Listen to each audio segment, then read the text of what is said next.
That's funny. Great stuff. Yeah, she's, it's really nice to see her getting up and reading her poetry in public. You know, lots of people are too shy to do that. I bet you there's all kinds of really good poets that never go out because they're too shy to read. Actually, they should start a little kind of a group for poets too shy to read and have other poets read their work.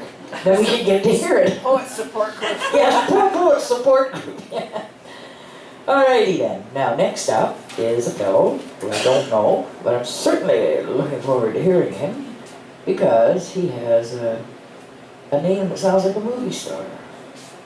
Mark MacKenzie, please come to the stage.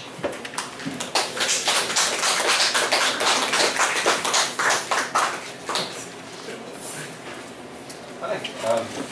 I work on boats for a living, and a couple of months ago, one of the boats I work on got broken into and made the papers. And it was cleaning up after it was my job, and it was kind of a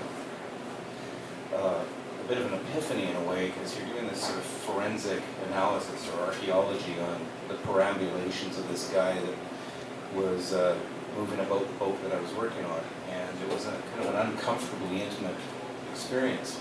Anyways, it led to this. The poem's called Man Arrested for Trying to Steal New Westminster Paddle Wheeler.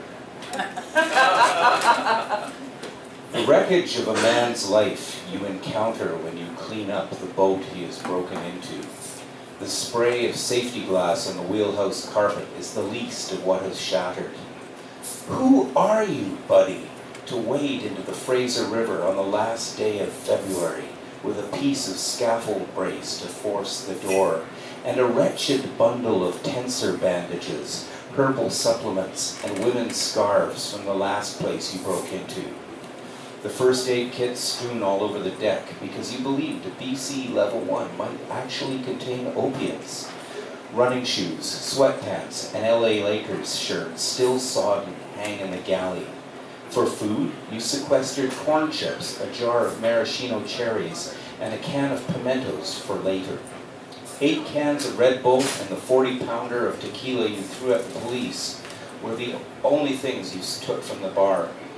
This tour boat sits silently, jostles in the wake of a passing tug, and a single healing crystal stands in the deck amid a scatter of soggy ginkgo biloba gel caps, offering some kind of commentary on how to be utterly alone.